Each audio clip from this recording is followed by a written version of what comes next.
You're listening to the 14th Source for all geeky and nerdy news and discussion, which means that you're listening to a podcast. For all intents and purposes. I am D. Bethel. And I'm Andrew Asplund. And we are your two overeducated, codependent nerd hosts, bringing you the things that we like to talk about, but filtered through inquisitive and critical lenses in the episode for Friday, May 6th, 2022. May the 6th be with you. No, that's not the thing at all. You know what? I'm going to bring on an expert to prove that that's not a thing. What? Yep. I'd like to welcome to the show our on-the-ground DC expert. I think I change the title every time. But hey, Taylor, welcome back to the show. Thank you. I'm glad to be here. I'm glad I recovered from not knowing any comic book references in Suicide Squad and made it back. So, well, first things first, is May the 6th be with you a thing? No, it's Revenge of the 6th. Or 5th. And then what do they do for 5? Oh. Actually, Revenge we're getting out of the 5th. wheelhouse. Technically, Star Wars is a Marvel property now, so we need to cut you off The here. license, You're right. please. I'm no longer allowed to talk about it. Discovery is coming for me. No, that's a CBS property. No, didn't Discovery buy Warner Brothers? Oh, I was talking about Star Trek Discovery. So was I. Of course I was. So yes. Hey, welcome, Taylor, to the show. Thank you. I'm really excited to be here. I am assuming we brought you here for a reason, probably to talk about a DC thing. Perhaps. Or it's an intervention for Andrew. Andrew, we love you. And we have concern. Look, hey, Legends of Tomorrow is a great show. It is a great show. Don't intervene on that. Although it's been canceled, so I'm sad. Thanks for bringing it up. Let's start with that. Just like a brief... let's not start with that. No. It's Let's sad. start with... Well, no, that is true, but it is DC related. But before we get into the main topic tonight, or this afternoon, or this morning, depending on when you're listening, dear listeners, DCCW has had some news lately. Andrew alluded to it. Some shows have been canceled. Some shows are still going, perhaps for no good reason. Taylor, what is the news with the DCCW verse and their survival rate? Well, there's 2 surviving shows. One is the newest, right? The Superman and Lois, which is still great. That's good. And the other is The Flash, which has been on too long. Well, so it's important to say that Superman and Lois is already in the midst of their second season. Okay. Right. So, like, I don't know if they've been renewed for a third, but they're Time still... will tell. Well, they weren't told they weren't coming back, which is what Legends was told, right? Sure. So yeah, the shows that were canceled were outright canceled. Are Legends of Tomorrow and Batwoman? Yeah. I know both of you are very big fans of Legends of Tomorrow. How many seasons has that had at this point? 7. It's a good run. Can't say the same for Batwoman. How many? Is that just 2 seasons 3. at this point? 3 seasons. Okay. And really 2 for the, they had like a weird for the first current season. Batwoman. Yeah, for the current Batwoman. So she got 2. That's cool. Because I mean, especially after Ruby Rose left. Ruby Rose, right? Yeah, that was the original actress. Mm-hmm. After she left, like obviously the fate of the show was kind of in question. But to get 2 subsequent seasons, that's good. How do you feel about how the shows came to a close? Andrew, let's start with you. So actually, I've not seen Batwoman season 3. Mm-hmm. This is one of the problems with the pandemic world is that I didn't even know it was on until it was almost over, right? Wow. And at that point, it's like, well, do I start watching it? And then it got canceled. Oops. Well, that doesn't mean you can't watch it, but... Oh, I could. I didn't know I could. It's just that, like, knowing that, like, whatever they were doing may not have ended well, right? Legends, actually, that's one where... As someone who actually watched that show and liked it a lot, it was still one where I didn't know it was airing until the 2nd or 3rd episode premiered. Because there wasn't, like... Because of the pandemic, like, all these shows became on their own time schedule, right?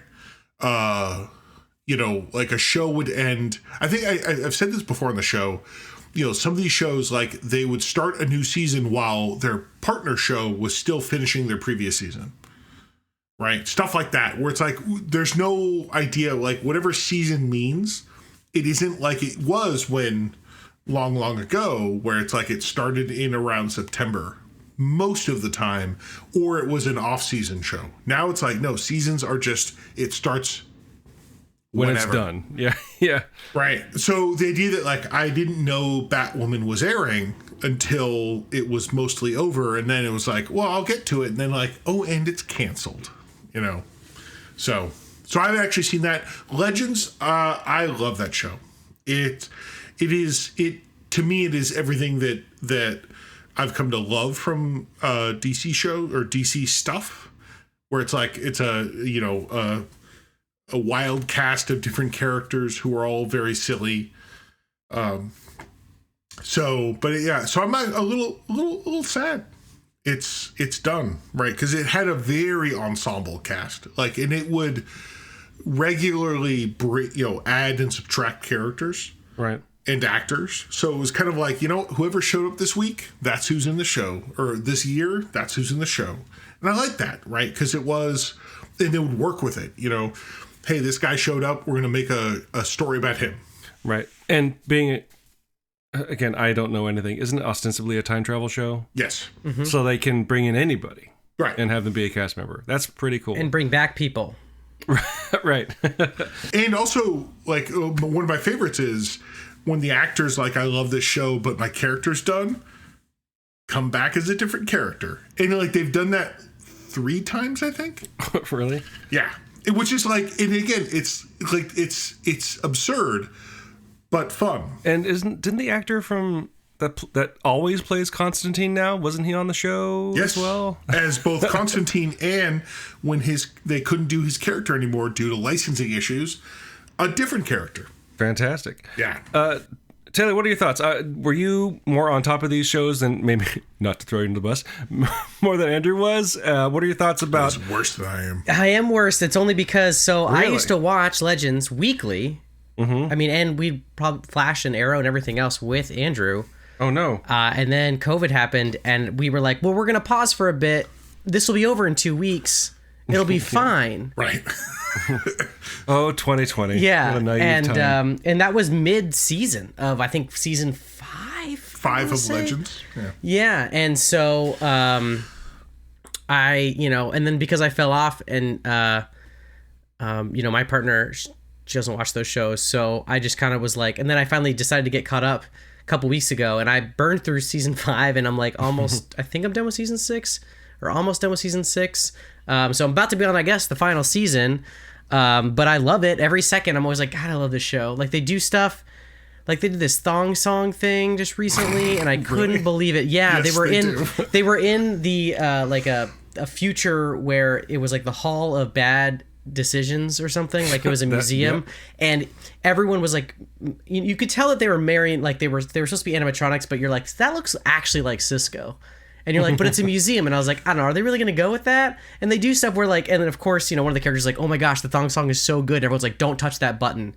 And then there's a point where he's like, time to hit the thong song. And it hits, and they play the thong song in this DC show while superheroes are beating people up. And you're just like what? Incredible. Like, that show does stuff like that I think I'll say it again. Yeah. I was like, what? And it's just great. And I'm really bummed, because I think also it's important to note that Sarah Lance, who is the co-captain of the ship at this point, has been on a DC show since season 2 of Arrow, because she was the original Black Canary. Mm-hmm. Oh, right. Yeah. Before they were like, oh, right, well, that's just a different name. We're going to make it Laurel, etc. And so it kind of seems like a bummer not to give her because she started doing directing in some of these episodes, and she really started getting into it. And she also does like half her own stunts. She like learned martial arts, and she's like, yeah, really cool. And I think that they should give them like a movie or something. Like, give them let them wrap it up in a goofy way, because they also are not against breaking the fourth wall. Right. And saying they could be like, they're shutting us down. They could do all sorts of funny things that would be related, because they even talked about them not being in the crossover at one point. They're like, oh, we're not in the crossover this time. Don't worry about it. Like, we don't have to. Yeah. So we're not getting any proper send-offs for those shows, it sounds like. I assume not. So as of right now, the only show, so like I said, or as we said, Superman and Lois is in season 2. I'm assuming they get a 3, but like they're already in the season that they got renewed for.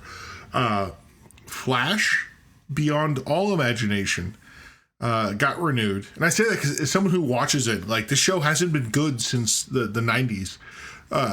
But like they got renewed, right? And so and actually I will say that Flash, in their weird 5-part not crossover, they actually brought in characters from the shows that got canceled. So they brought in, the fella whose name I forget that played Black Lightning. They brought in someone from Supergirl. They brought in people from the other shows to do like, hey, you're part of this, because it's a big universe, right? So like they could do that. Like they could just do like, here's an episode of Flash that's just Legends of Tomorrow. Right. So those are the only 2 surviving shows at this point. Yes. But speaking of Batwoman, let's talk about other bats. Ha! Wow. Hey, as it ends up, there was a new DC movie recently. Well, I say recently, not that recently. On our timeline, it is. Absolutely. Well, and actually, I want to mad props to both you and Dan and Taylor, because you guys saw it in the theater. I did, yeah. Yeah. It was my first movie back in theaters since 2020. This new movie, The Batman, starring, what do we call him? Our Pat? Our Pat. Our Pat? Our Pat. Our Pat. He belongs to all of us. Yeah. And so it's a new. So if you look at the history of the movie, it was originally going to be part of the DCCU. Right. Ben Affleck was attached, and then he became the director, whatever. With Deathstroke, like apparently too. Right. It became a very different movie when the current team got involved, and it is actually a very different movie. With regard to like the Batman.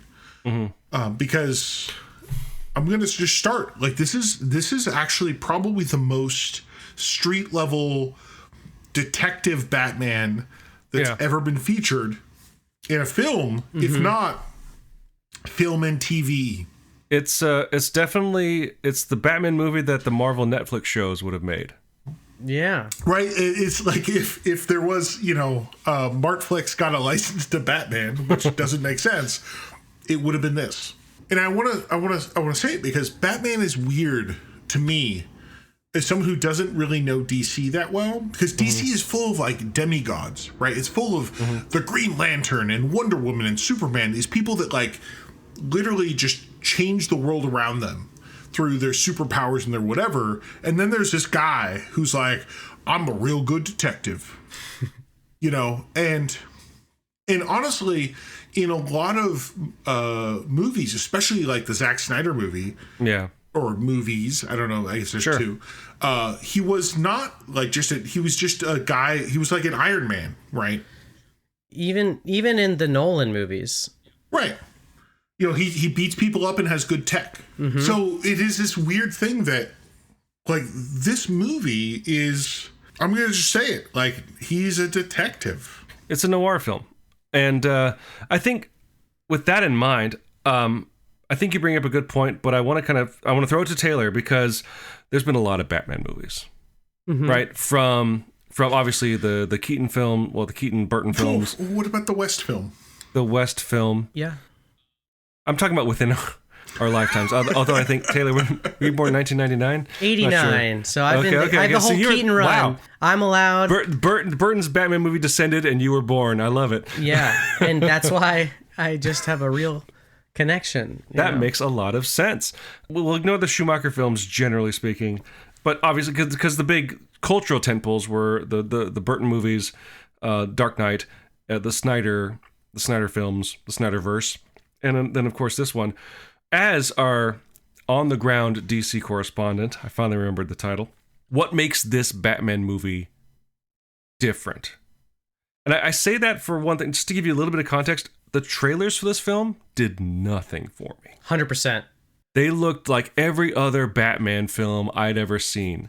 But so what, obviously, I'm not going to have you limited to the trailer, but generally with the film and in the context of Batman films, modern Batman films, sorry, Andrew, what makes this different? I think, everything Andrew was saying about it being a detective movie, I think that's always been the biggest issue with every Batman that has ever been on screen. I think, except maybe the animated series Batman, he was usually pretty good at detecting. Sure. But, none of them have been detectives. Everybody's always been focused on their money, the dual identity of the Playboy and and Batman, and then like the gadgets, right? Where does he get all those wonderful toys, etc. And this movie, it's everything about it embodied. It's almost like they were like, what if we did everything opposite? right. Than those other movies. And the trailers made it look like, I remember being like, I don't know, I guess I'll see this movie, and then more like, I have to see this movie, but let's be real, Taylor. I would have to see this movie, but I was not looking forward to it the way that I, thought I should be looking forward to it, because it seemed like, I was like, I'm so tired of these realistic takes on Batman, because he's a comic book character. Like, he has to fit in with Superman at some point, and none of these other Batmans, except for the Snyder one, fit in because he was so beefy. I don't know. He was a big, wide. He had gadgets. Although he would still, house. And they made it on purpose. Like, they said that they made him 6 feet tall or 6'2" compared to Henry Cavill, just so that he would tower over him. Well, that's the challenge of. Because he's part of the Justice League in the greater DC comics. Like, how does Wonder Woman, Superman, Green Lantern, and then a good detective? Yeah, how's that work? And they never even show him do the super detecting. No, he tends to have a lot of like shitty Tony Stark, where it's like, I've got lots of tech. Anyway, sorry, I don't mean to cut you off. But whenever you see him in a Justice League moment, like, and I think there's a really good one in Batman, Superman, Public Enemy 2, there was a cartoon where they teamed up and they fight Darkseid, and you're like, what is Batman gonna do against Darkseid? Like, for real. Like, I know that we just saw that in a movie, and you're like, still like, I don't think that this doesn't make any sense. And it's his smarts, right? And it's basically him planning ahead. His ability to detect is actually his power. He has these gadgets to help him be better, but even in any situation, that's the thing, is he's planned ahead. He has a solution for a potential problem. And that's why one of the best Batman stories, Justice League Doom, or the Tower of Babel, if we're talking about the comic book version, is where someone steals his plans to take down the Justice League, and it works. Because of course it does. That's his plan, in case they all go haywire. And I just think that no one else has really gotten to that. And also, I think what they also miss is Batman's... One of my favorite things about Batman and the Bat family is that family empathy stuff that they always they always rely on Miller's Batman as the only way to look at it, because the Dark Knight Returns changed comic books and that trajectory, and obviously a lot of the 89 Batman was based off of that Batman. And every Batman since then, except for the weird Schumacher ones, has basically just been other versions of Miller's Batman, which never really focuses on that. Like, there's funny moments where because that Batman is old, retired. Like, he's tired of doing singularly focused at like dying in a blaze of glory. Let's be honest. Right, and that's not what younger Batman's about. And I think and to be fair, Miller did Year One, which is, I think, Year One, like, better than Dark Knight Returns. Year One is really good, and Year One is definitely referenced in this movie. I want to come to the defense of, I think it was BVS. That film, I think there actually was a good, I don't know if I call it a detective scene, but there was the scene where Bruce Wayne goes to a party. That's a great scene. And where he meets Wonder Woman, and like, it's because is he in constant conversation with Alfred as well? He's in constant conversation with Alfred, and even does like the fake, like, I'm drunk. And plug in this USB device kind of thing. And for me, that was a standout scene for the whole movie. Yeah, I think you're absolutely right. What makes it different is that they lean into the detective angle, where I think that they cut a few corners to make that work. A lot of the movies and the animated series also leaned into this. Although I think this movie actually kind of borrowed more from the original animated series. 100% than almost anything in that the movies especially are like, oh, it's a battle between is he Batman or is he Bruce Wayne? They just cut that off. He's like, he doesn't give a shit about Bruce Wayne in this movie. There's a scene with Alfred, who we'll talk about later, is like, I don't give a shit about my money. I don't give a shit about the company. It's like, this is my family's legacy. Well, he's sitting there with still makeup over his eyes and just and scrubbing film that he recorded on his eyeball camera. So they kind of sidestepped that whole problem. But you could argue that this movie is actually called Bruce Wayne Begins. More than 100%. That's what I feel like. I was in this movie. I was like, well, I guess they got an arc for the next movie. It's going to be like, let's make Bruce Wayne's persona. Let's create it. Yeah. And for me as a noir head, I really saw what I really appreciated about it was the pacing of it, which it was really paced like a detective noir story, which is until the last 40 minutes. Until the last 40, I don't know what the hell has happened. But yeah, no, generally speaking, because it's like a lot of superhero movies, like, oh, we fight, we win the fight until the bad guys go do something else wrong, and we go fight them again. This movie is literally about like, we have a scene where we talk and find a clue, which takes us somewhere else. Maybe it's a red herring or not, but they're always like, they're picking up clues and going to location and figuring out how those clues all tie together. And as a fan of a Batman comics, that's how the best ones are. And they obviously pulled liberally from those. I mean, the best ones that aren't the Dark Knight Returns, right? Which is, again, the difference is they're pulling from The Long Halloween, which is a very long detective story. They're pulling from Hush. Halloween. Yeah. There, even Year One, where like he's not quite that good yet, so he has to do a little bit less. He doesn't have all the resources, and those. I mean, it starts out on Halloween. They're obvious. I mean, there's no, they're the Long Halloween is all over the place in this movie. So, well, you touch on influences, and I wanted to come to you for the what comic book influences, because we were talking before we started recording. There's lots of not even subtle references to the comic series and comic characters and stuff like that. But what did you see as a fan of the Batman comics? What did you see as the major influences in terms of comics that influenced this film?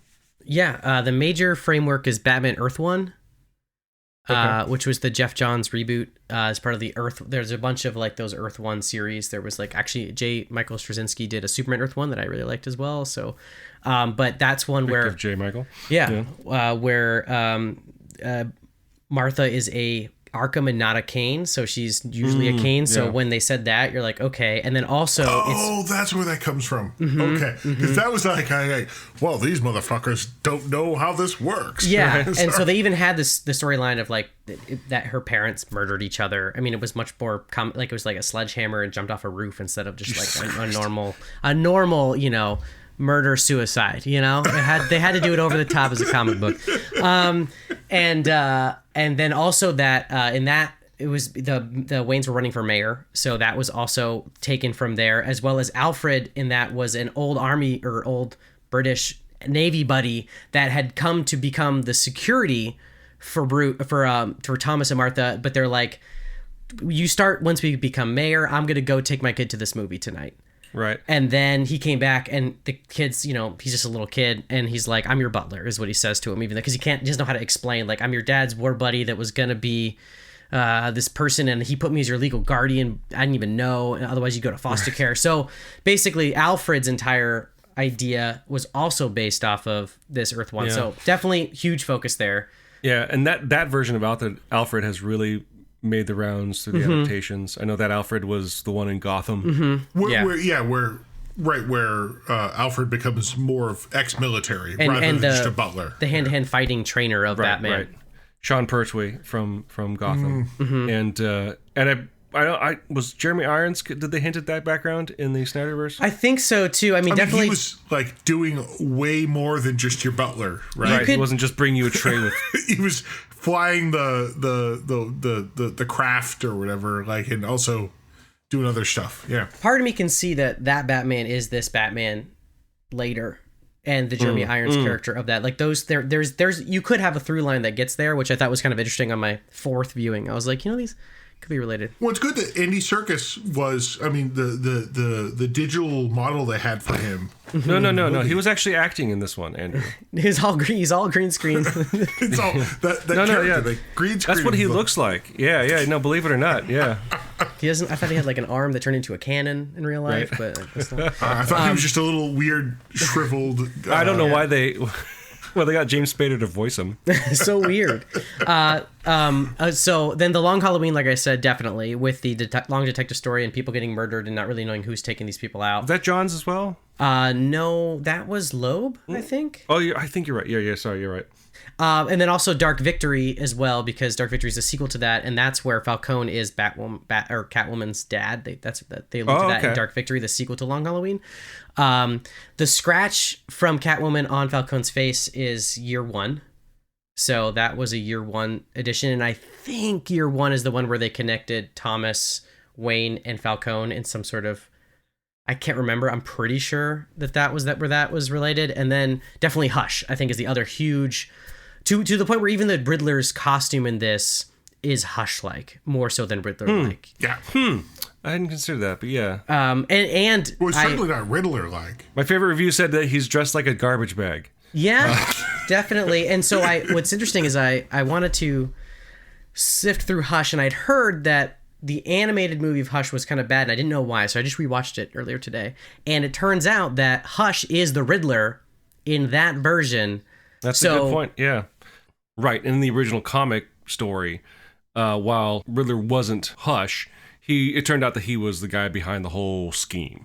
So there is a parallel there. And with this movie. Mm-hmm.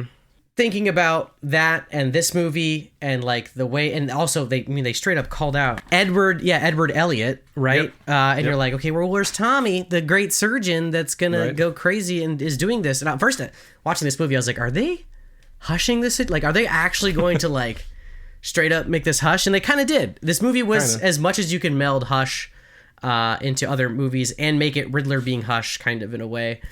So I think those are the big ones. So I know before I think we talked about how we're going to be talking about the Batman, and I made an offhanded joke about like, I can't wait to hear how disappointed you are, Andrew.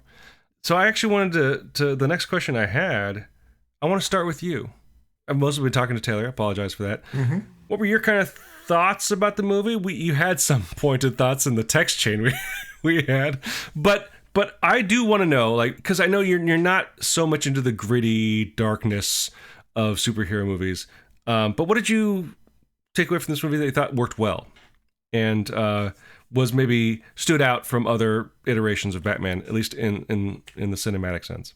So what I will just preface for anyone listening is that we talked about we're going to do this episode. I'm like, oh shit, I haven't seen this movie yet. Right. And then we had this text chain where it's like, oh shit, I have to watch this movie. Yep. And to a certain extent, like I realized like some of my unflattering commentary during a text was because I'm having to watch this movie. But so you started at 9:30 at night, dude.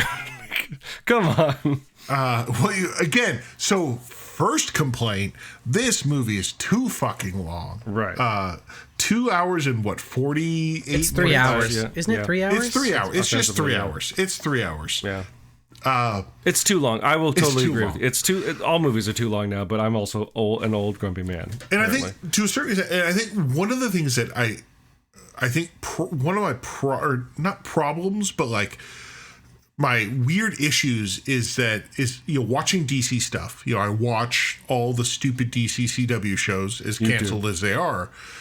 And to have this movie, which is very like street level, it's just nothing like there's no like superpowers. There's nothing like, nothing that Superman would fight.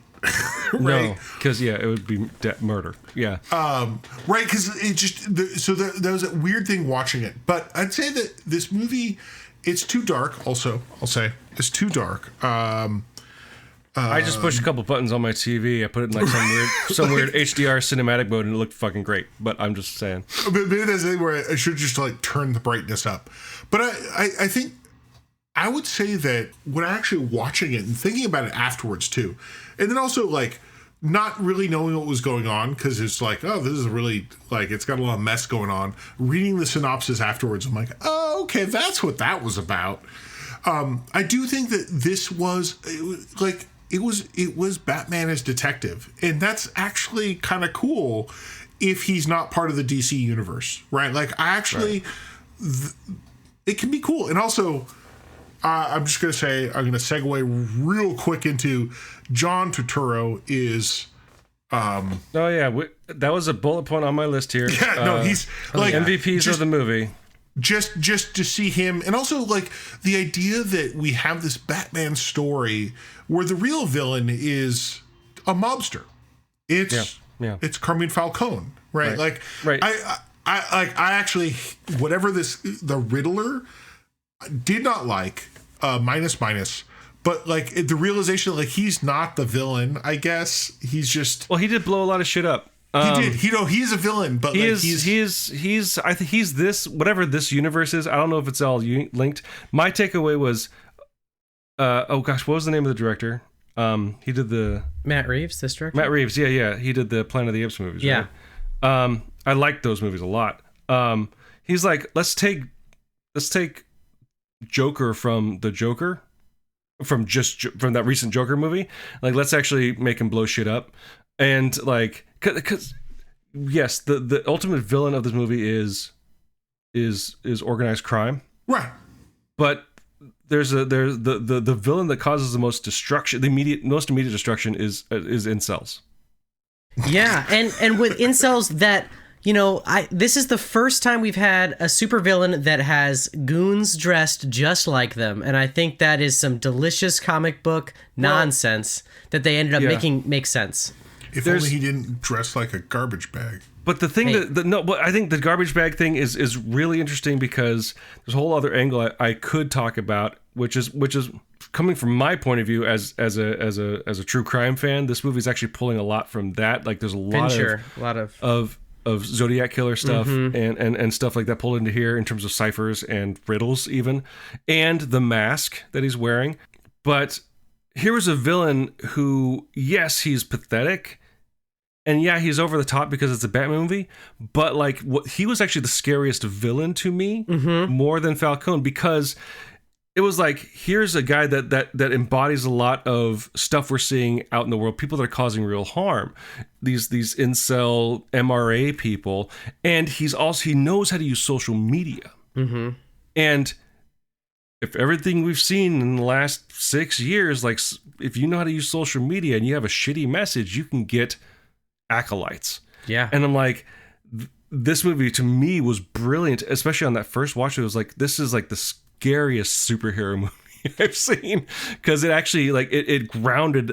We talk about that sort of gritty realism that Andrew was talking about, but it grounded that villain in a way that is actually the most threatening villain I've seen in a superhero movie. Yeah, I 100% agree. And I think that the Riddler also, not only was he grounded, but he was also, I mean, like I said, the goons, but everything about him, especially in the conversation that he has with Batman, is so comic book supervillainy that it's wild. Because he's like, you know, it's that same, like, you inspired me. Because, and that's always the thing, is like, there weren't costume villains in Gotham until Batman showed up. And that's, you know, like, he made them be more extreme because they're like, we got to get on his level. And the one where he's like, oh, we're like, you're the real you is the one in that mask, because like the real me is the one in that mask. And I know, and that's always been the thing too, right? The real Bruce is the Bruce as Batman, not Bruce Wayne. That's the line from the animated series episode. How'd you know it was a dream or a hallucination or whatever? It's like, well, because they called me Bruce. Yeah. And so A Chance to Dream, I believe, is the name of that episode. Yeah, and I just thought that was incredible that they did that. So actually, I want to turn it to you. What did you like, as especially coming at it from kind of a different angle than both Andrew and I are coming at it from? What did you like most about this movie? And we do need to come around eventually to Turturro. I also want to talk about Andy Serkis. I also want to talk about Colin Farrell at some point, because that makes it unbelievable. Okay, so not talking about the acting in it, because it was great, I think, across the board. I loved that this movie was like funny in like the most awkward, weird ways. Thumb drive, hilarious. You got a lot of cats. Also funny. Like, she did seem upset, and she's like, "What are you talking about?" He's like, "Oh, I was watching you." And she's like, "What a weirdo." Yeah. Also, how much of a socially awkward rich guy that doesn't understand regular people's lives that they made Bruce Wayne Batman. Like the amount of times that like, you know, he didn't know he would never have installed a carpet in his life. So until someone goes, that's a carpet tool, he's like, oh, but like he's so far up here. Like the same thing, he says stuff to Catwoman. He's like, why didn't you just like leave? Like that's weird, right? And she's like, what are you talking about?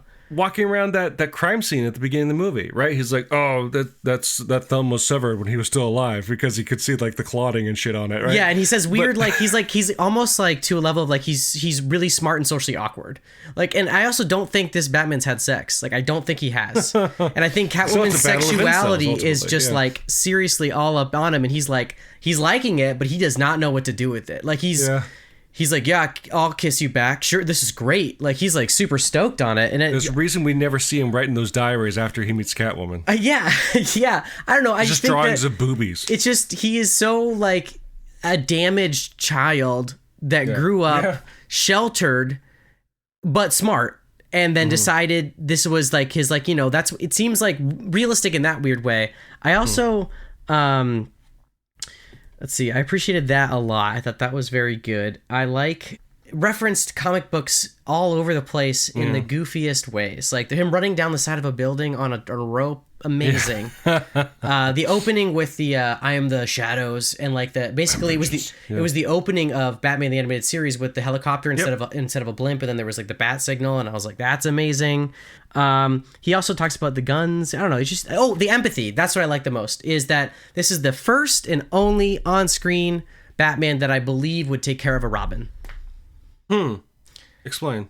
So he sees that kid, and the way that, I mean, I think Robert Pattinson plays this well, and the way he obviously knows the heartfelt or the losing a parent, losing both of his parents, but losing a parent, and he sees that kid, and he obviously feels for him, and then he protects that kid when at the funeral, and grabs him, and he also reaches out for the kid, and the kid trusts him. Like they have this like weird bond throughout that whole movie. The kid sees him, is not really scared because he's like obviously probably in shock. He helps him at the very end with all the flooding of the, you know, Madison Square Garden. And I just think that Gotham. Sorry. It's literally called Gotham Square Garden. Yeah. I just think that that was probably one of my favorite things watching this, is I don't think any other Batman and the Robin, like, boy, did it not make sense with like Val Kilmer or George Clooney, because that guy was like 30. But I think that this Batman and the Christian Bale certainly didn't make sense. I don't even want to talk about that. Right. John Drake instead of Tim. It doesn't matter. So, and then like, yeah, and then like, you know, obviously the Zack Snyder one, his Robin was already murdered by the Joker, so they didn't have to deal with it. They just murdered him instead of dealing with the problem. So I think that was incredible, because usually you just don't ever think that. It always kind of is weird. It's always weird. But now I was like, 100%. If he saw somebody's parents murdered in front of him, he would adopt that kid. And putting black mascara all over their faces too. Yeah, he's about it. Like he does. Yeah, but like he does that, right? And he tries to, and that's what I think one of the things I really liked about this movie. Before we get to the Turts or the Catwoman, let's just briefly, because I mean, the whole discourse has been about him, but let's talk about our Patman. What do we think about another British man playing Batman? What do you think of his performance? I think you actually kind of hit a lot of on the head. Like, if anything, he is much more empathetic and obviously much more emo Batman as presented in the movie. But I'm not going to say I was most skeptical of his performance, but he definitely, by the end of that first scene where he shows up and beats up the guys in the subway, like, I'm like, not because of the fight scene. I don't particularly care about fight scenes, but like, he kind of sold me on that. But to speak to what you talked about, Taylor, with regard to comic book influences, one of the things that I really liked about his performance wasn't actually the visuals at all.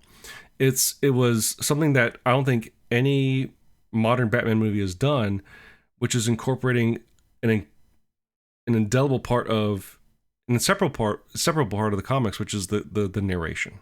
Right, we had caption boxes in this movie. Mm-hmm. Oh yeah, that shit that rang so true to every iteration, from Hush to, you know, the Dark Knight, right? Dark Knight Returns. That is Batman to me, and they started the movie with that basically. Yeah. What'd you think of Robert Pattinson as Batman? Let's be honest, because he wasn't Bruce Wayne in this movie. I think he might have been the best on-screen Batman. There were times where his accent would come through and it'd be really weird, but only occasionally. And I think that he has the same kind of problem, or he does the same thing that Christian Bale does to have an American accent, where it's this kind of like a stiff upper lip. Oh, yeah. Because he goes like, he's like, I am the shadows. I think the way he's able to, emote with his eyes in a way that's not giant white things moving, but you were still just like totally understanding what was happening. That was really impressive. And he's like a little bit of like I don't know, just, his jaw. Sometimes I wrote down in here, I was like, sometimes Pattinson looks so gosh dang much like Batman. And just the way he moves, the way that he emotes, the way that he's like, I don't know, just everything about it. I think his performance was amazing. Okay. There's interesting. His cowl is very different than any other Batman we've seen before. It goes much further back on his jaw. Well, it seems more like the 1960s cowl. Yeah, absolutely. I think mostly of like the scenes where he's Bruce Wayne. I put that in quotes because it was like, what the fuck is this? Like it's always like this wrecked emo boy. Yeah. And I was like, okay, that's fine. So to me, that's what I think about is because like once they're in the suit, it's not like it's harder for me to distinguish what makes you different from the other 7 guys in a suit, including actually the other the 15 stunt doubles. So to me, like that's why you say like he was a good Batman. Taylor said, I think about the fact that like as a Bruce Wayne, I was like, what's this weird emo guy? Right. Like I'm not like I don't think it wasn't bad. I was just like, because there's scenes where I'm like, wow, what? Like he's got like his dopey long hair, and I'm like, what is this? That was the biggest problem for me, that long hair. I'm like, if he was like, I don't care about like the business, like then he's just gonna shave down to tactical prowess, right? So like, I was thinking the same thing. Off. Yeah. But of all the Batmans, he's the one I would least expect to be Batman in his Bruce Wayne form. To be fair, like fair. I look at him and I'm like, there's no way this kid is like Batman. Right. Look at his hair, get in his eyes when he's like trying to run around at night. Like it's impossible. I mean, it was fine. Like I don't have any real like soft spot or opinion like, oh, he was the best or worst. Like it's just another guy doing it. Well, then why don't you dive into the character / actor that you actually seem to have strong opinions about? Tell us about your thoughts on John Turturro in this film, because just in this discussion, he really seemed to stand out for you. No, John Turturro, like, so I actually have so for me, the real thing is I just watched Severance on Apple TV, which has also got John Turturro. And this realization that like, wow, John Turturro is whoever he wanted to be. Yeah, right? Like, he's an amazing actor. This idea that to see like when he rolls in, I'm like, oh, he's in this movie. Okay, I can like this, right? But also to see him like, I mean, of course, someone mentioned the Jesus from The Big Lebowski, but like he just does. I hear you do not fuck with him. He just does such a range. I mean, it's one of those things where it's like, oh, he's an actor. Like some of these people are just the guy that shows up. No, this man acts. Right. That's the thing. I felt like guilty kind of saying it out loud because I think it might come off as an insult, but I'm like, seeing his performance in this really shows you what acting looks like. Because I guess good acting is like, it should be subtle, right? But like I think the first time I noticed him was Oh Brother Where Art Thou, where he's playing this over the top hayseed, right? He's like, he was kin, right? And like, just really, we thought you was a toad, right? And like, to go from that to obviously the Jesus to the most subdued performance I've seen from him in a movie recently, because he was also in the Transformers 2007. I was going to say, film. Yeah, he was definitely in we don't talk about it. He got peed on by Bumblebee. That's okay. Part of me was like, why is he pulling back so hard? I'm like, oh no, he's not. He's just doing his job. He's acting. But like the menace from a guy that's this big lanky dude, and just kind of has played goofy roles to a point where that's where people notice him, to be as menacing and withdrawn, and like you said, Andrew, like he is, and is convincingly so, the villain of this movie.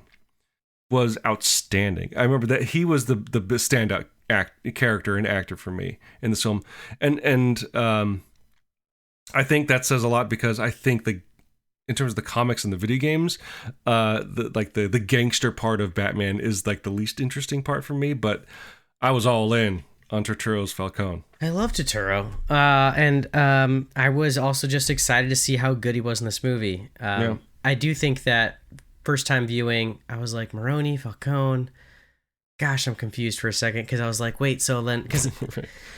But that had nothing to do with Falcone's issue. It's just that they have very similar sounding bad guys in Batman. I thought his performance was 100% standout and just amazingly menacing. In like he's such a real person that you could meet. Yeah, I think, and I think I've met, or I like feel like. I used to work for someone. Did you just admit to being involved in organized crime, Taylor? But it felt like that. I tell you what, sometimes. And so, it's just the way he's like friendly, but like, you're a funny guy. And you're like, oh, I don't want anyone to say that to me like that. Even though it should be a compliment. But like, again, yeah, he gets the joke. And he's like, I get your joke. I don't think it's funny, but I'm going to laugh anyway. And you're like, oh my gosh, he's going to murder me later. I thought it was great. Just the way that whole performance was believable as an entire character. I think the thing for me is he conveyed that, I keep coming back to the word menace. Almost, I'm going to bring in another figure we talk about a lot, but like Lovecraft's idea of cosmicism, where he came across like a great old one in the sense that like, I'm stretching here. The thing is like, he's scary because unless you piss him off, he comes across as like, he doesn't notice you exist. Right. He'll only notice people or anything that gets in his way if they are obstacles to him continuing his existence. I got a feeling, I'm not an actor, that could be hard to play. And maybe it wasn't even his intent, but like I said, he was kind of one of the scariest figures in the movie because of that. He was a force. Yes. And we're not just saying that because this was the week of May the 4th. The character I'm most surprised to have not much of an opinion about, and it makes me feel like a scumbag, is actually Catwoman. Considering that she has a huge part of this movie.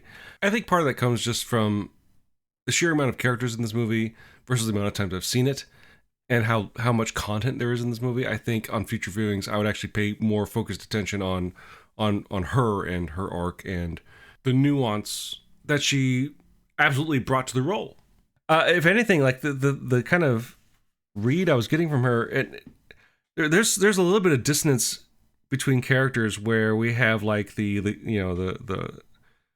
traditional kind of like organized crime characters in Falcone, and we got the superheroes on one side, and then like Catwoman was like, I noticed this most on my second watch through, she was very much like noir femme fatale. She's like, hey honey, don't worry about anything, I'm like, it kind of read a little more, I don't know, arch and sort of genre to me on the second viewing. But she was definitely interesting. They definitely tried to make her more practical, like we saw with The Dark Knight Rises. But they gave her a lot more confidence and cachet in this movie than we've seen with in some iterations. I really liked it. I think that the way that they portrayed Catwoman recently in both animated and comic books, she really flows with, of like the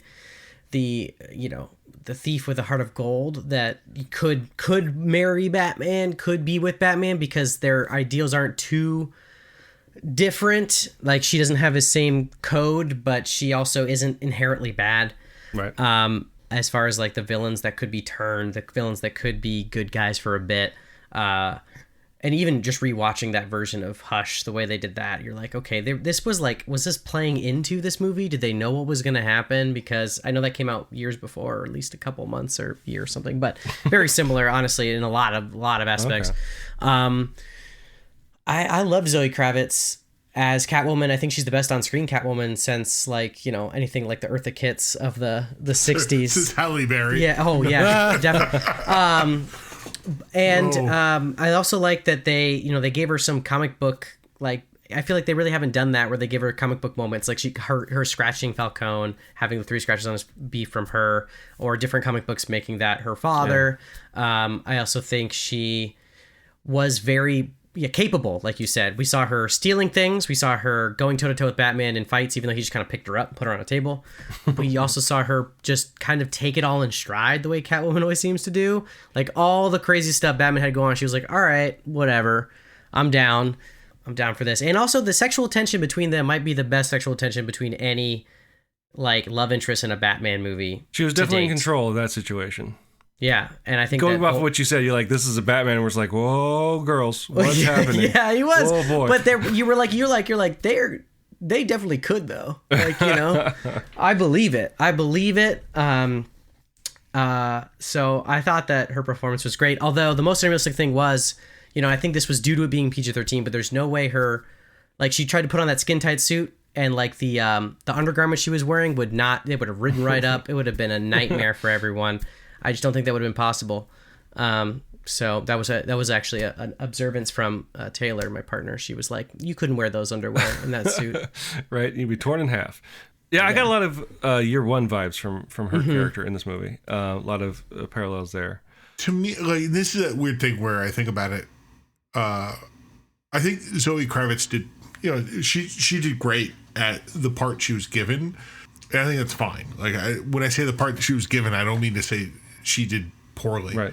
I do think a little bit about, and I think once I start thinking about her, suddenly I start thinking about Colin Farrell. Colin I'm just like, this idea that like there were so many, like, this movie kind of threw a lot of Batman characters out there. In that way, it's like, oh, let's have 2 villains or 3 villains or 4 villains. Very technically, right? If we count, right, like Catwoman is a villain, Penguin is a villain, the Riddler is a villain, and then Carmine Falcone, we can pretend like he's a villain that matters. So like, it is like this idea, like, keep throwing guys at the wall. Mm-hmm. And I realize Catwoman's different because, you know, sometimes she's not a villain, she's a love interest. And I think it gets to the point where I'm like, okay, I want less people out there. Like, just like, give me a story again. And this probably goes back to my also 2 hours and 50 minutes, you know, like maybe if we cut some of this shit, you know, like, it'd be shorter. But again, that's just me, because also I'm not a Batman person. If anything, this movie made me realize I am not a Batman person. I think I disagree in that I felt like this felt like a lived-in Batman world. That all those characters exist in Batman's world. Mm-hmm. They just do exist, and they weren't where they are later, right? The Penguin obviously is going to become he gets an origin story too, in a way, right? Aren't they giving him a He's getting his own. Well, I heard that they turned that maybe into an Arkham show, but like Penguin's gonna be in it. I don't know.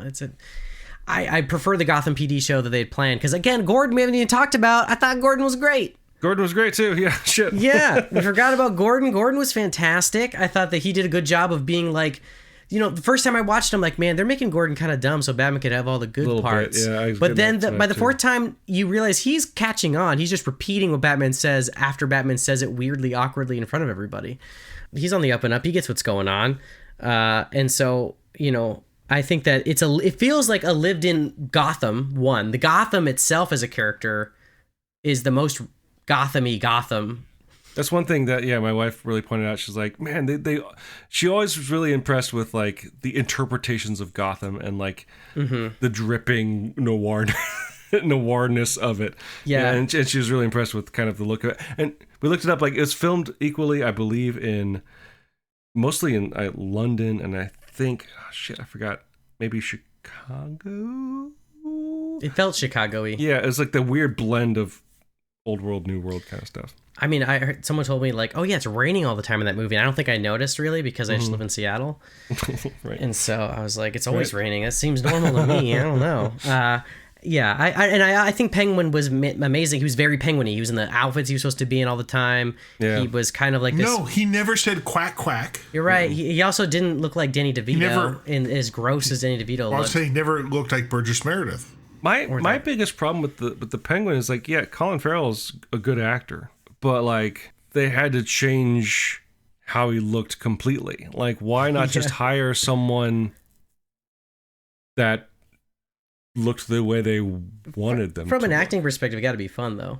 You know, Sure. Like if you're this guy who could never, you know, like he's almost like he's too good looking to play the Penguin. You'd argue, right? Right. It kind of felt like a weird like achievement they're trying to unlock. It's like, can we do believable? Why not let John Turturro let him? Yeah, he could play the Penguin too. Oh, that have me both parts. Absolutely. Let's do it. Both. You know what? We would never The next know. Batman movie, they're all John Turturro. There we go. Everyone's. Yeah. But it's like it's always tough. To me, I think and I know that they want to like lay the groundwork to potentially make a sequel because that's the world we live in. And it's been approved. Right? It's been right? approved. Yeah, it's happening. Yeah. Right, but like just the idea that like when they were making it, whether it was approved or not at the time of making it, like they knew like put people in this movie in maybe not big parts because we know that we'll want to do sequels. Right. Although I say that realizing that Billy D. Williams was in fact not Two-Face. Right. Mm-hmm. In the comics, he was. And in Lego Batman, he was. But that's always the thing. So I get that. Like they want to like even if he's not the biggest part, like we will see Colin Farrell come back as the Penguin that is, the actual like mega villain, for lack of a better word. Also, this is an interesting position for DC to be in because they have HBO Max, and this is the first time they've really been able to maybe benefit from a success in the way Marvel has with like, okay, these characters in movies, let's put them in, let's give these specific characters a TV show, and whatever they're threatening with the Penguin, they're definitely taking advantage. We saw that already with Peacemaker, right? So good point. They're kind of making up some ground here. Not that it's a competition or a race, but they're actually in a position now where they can diversify these properties. So that's not everything has to be a movie.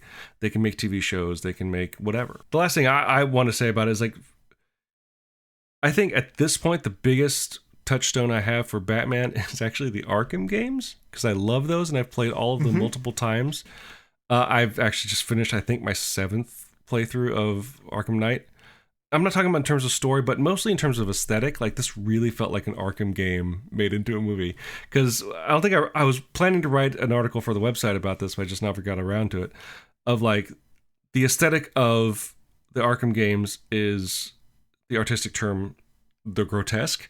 It's like it's finding beauty in disfigurement, in the unordinary, right? And enhancing that and putting that stuff in the spotlight.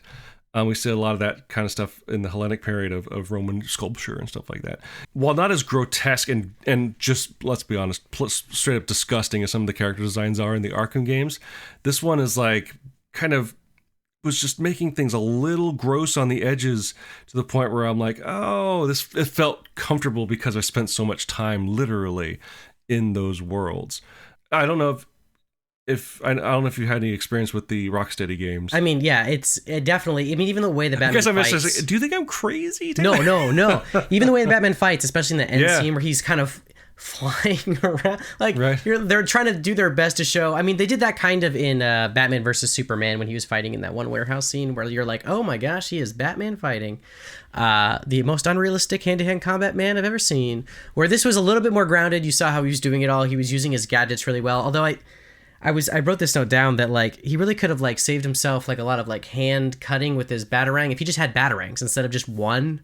Right on his chest. And the one they popped out at the very end. Yeah, they had to show him cutting something open so it wouldn't be weird when he took it out a second later. Right.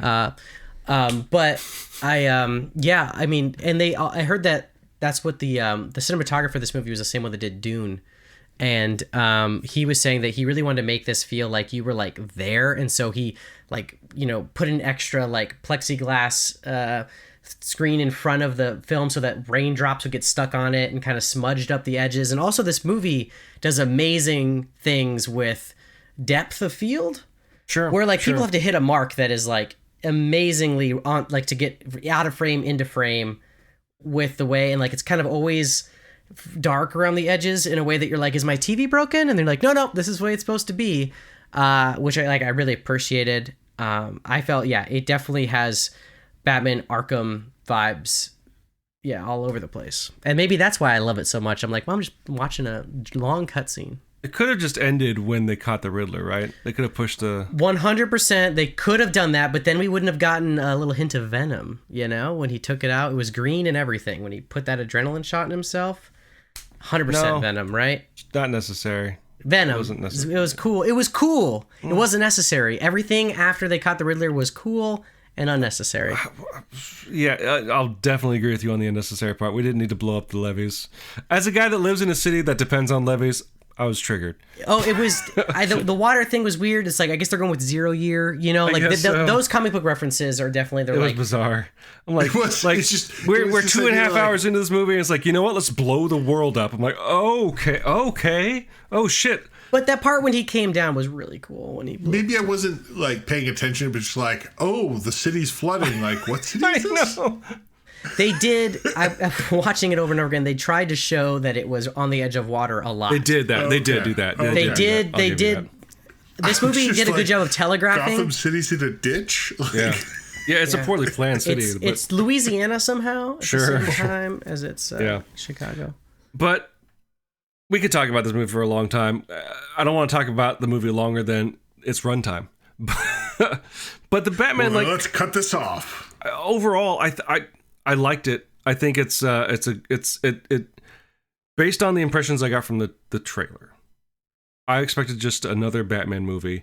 I was pleasantly surprised with the new and personally impressed with the new directions.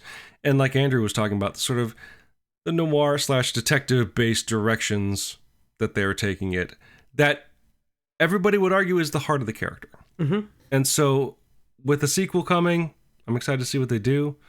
But the thing is with DC movies, I'm not going to hold my breath. Could never come out. So if you, dear listeners, have any thoughts about the topics we discussed this week, feel free to leave your thoughts as comments on the page for this episode at forallintents.net. You can also post your comments or engage in conversations with other listeners on our Facebook page. You can also find us on other social media, such as Twitter, where you can find us at our respective handles. You can find me at dbethel. You can find Andrew at Profound Dark. And Taylor, where can we find you on Twitter? At TCatch. That's TK4TCH. You can also find us on Instagram. You can find Andrew at Profound Brick. You can find me at dbethel Comics. Taylor, do you have a presence on Instagram? And it's the same. The same. It's the you same. are TK4TCH. Everywhere you want to be, like Visa. Except for, I think, Switch. That's an A. It's annoying. Whoa. Don't give out your Switch handle here, bro. That's too personal. While you're at our website at forallintents.net, you can also take a look at our YouTube page, which you may be already on because we now have episodes on YouTube. And if you're on YouTube and listening to us, like and subscribe. As they like to say, ring the bell. The bell. We use 2 tracks of music for the show. One is called Disco Medusa, the other is called District 4. They're both written and performed by Kevin MacLeod of the Clan MacLeod, immortal swordsman, graph paper enthusiast, and musician extraordinaire. You can find his music at incompetech.filmmusic.io, and that's all licensed under the Creative Commons 4.0 Attribution License. If you like the show and like to help us out, the best way to do so would be to subscribe to the show using whichever podcasting service you happen to use. What would help us out even more, though, would be to go to the storefront and leaving some sort of review, whether a text review or using the proprietary metric to help spread the word to new potential listeners through the magic of algorithm.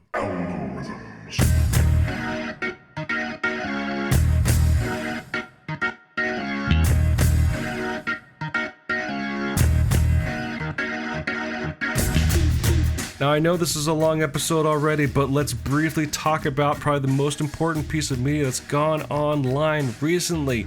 We have a teaser trailer for a movie called, let me check my notes, Weird. That's right, we got a teaser trailer for the Weird Al quote-unquote biopic. Yeah, looks great. Can I just say this? I know Weird Al pretty well. You went to his college. I did. As did I. I went to an early show at this tiny club in San Luis Obispo. San Luis Obispo is where I grew up. San Luis Obispo. Back on the it was the Off the Deep End. Off the Deep End is his album. I was on that tour. It was this tiny little club on top of this hill in San Luis Obispo. It was great. We all had to sit on the floor because there were no chairs. I've been a fan for a long time. I thought I knew him pretty well. I don't know what the fuck this movie is. Who knows? Everything I saw was like, what? I like. It looks like it's maybe biography. It looks like it's also very much not the Weird Al story that I know. One thing is that Daniel Radcliffe is not compromising his physique to play Weird Al at all. Well, I don't know. Maybe he's just being the UHF Rambo version. I was thinking that too. I was thinking that too. Like, what if it's from the director of Gandhi 2. I think that there's a part of, obviously the movie was made very quickly because we kind of saw it happening, and they're like Daniel Radcliffe's one. I mean, he's not as tall as Weird Al either. Let's be honest. So they're probably like, you know what? And he's like, I'm actually like in really good shape right now for whatever reason. And they're like, you know what? Cool. Weird Al's like, you know what? Sure. But that's how I remember the 80s. What I love is that I think Weird Al is like yes to everything about this. Right. Yeah, he's into it. He seems real into it, and he's into absurdity. Like that's the thing. And so like I'm expecting to be absolutely bonkers. How do we watch this movie though? Does anyone have the Roku channel? Yeah. Is that a thing? Raise your hand. Oh, sorry for everybody that's listening to the audio. Raise your hand if you have the Roku channel. Yeah. Wait, no. I think my secondary TV is a Roku TV, so it might, but I'm not going to be... Your backup TV, just in case of emergencies? Yeah, it's my emergency spare room TV. Do I just buy it from, like... And look, if there was ever a reason to buy a Roku, it would be for this movie for me. No, I would pay $40 to Roku to watch the Weird Al movie, and that's maybe what they're banking on is me. But I'm also the guy who will pay an absorbent amount of money to watch movies at home anyway, so it doesn't really matter. The thing I wonder, like you said, is filmed quickly. I actually wonder how long it's going to be. To Andrew's point. But I actually wonder if it's going to be actually kind of like, I think it could be something like an hour-long kind of thing. Even, just because it's like, let's just... Like, what if we made a bio starring Daniel Radcliffe, and Daniel Radcliffe's like, sure. Like, oh shit, okay. And they make this quick little thing. I don't know. I think... I mean, I also think it's interesting that he was casted because of his love of the art of comedy music, not for any other reason. There was no other reason except for that one interview where he's like, I love Tom Lear, hear me do a Tom Lear thing, and Weird Al was like, that guy gets it. Right. Well, and I think he does. He does. The fact that, like, because, like, you've seen the... Anyway, we can go on forever. I was also really hoping that we were going to hear some Daniel Radcliffe singing Weird Al, but it was definitely the actual Weird Al track. Definitely the actual song. But I was like, are they gonna, like, that's my question too. Is it gonna be him, or is it gonna be Probably not. Weird Al's still young enough and in good voice. So is he lip syncing it? Yeah, probably, I don't know. Yeah, going back to your RPAT problem is like, not only is it hard to speak in a different accent, but it's even harder to sing in not your natural accent. So like, I would not be surprised if and nothing, not to dismiss Daniel Radcliffe's capabilities and talent, but we have Weird Al. Right. I would not. He's clearly involved. So did you see he made that one Funny or Die biopic about himself with the guy from Breaking Bad in it as Weird Al? So anyway, so there's this new movie. We don't know if any of us will be able to watch it, but that's true. Oh, I'll figure out a way. Taylor figured out. Life finds a way. So until you find a way to watch movies that are otherwise incredibly inaccessible, dear listeners, I'm D. Bethel. And I'm Andrew Asplund. And I'm Taylor Catcher. And for all intents and purposes, that was a podcast. I forgot to say, thank you so much for joining us, Taylor. Hey, I was happy to be here. Happy to be back. Happy to hang out with you guys. I gotta pee. Anyway, we're done. I have to pee so bad. Me too, bro. Yeah. Let's stop recording. Oh, I'm gonna stop the recording. There we go.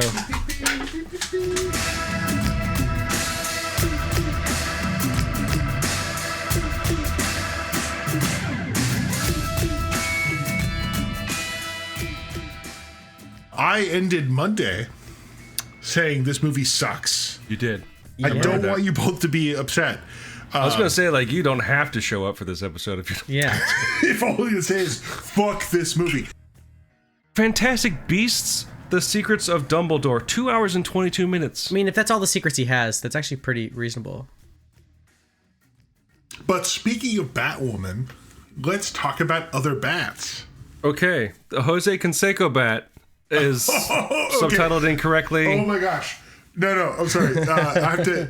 We'll have a link in the show notes. This might be my favorite. Like, is it a mistranslation or a missubtitle? Is it an accident? Is it the best joke ever? There's a link on Twitter of someone who has a screenshot from apparently the UK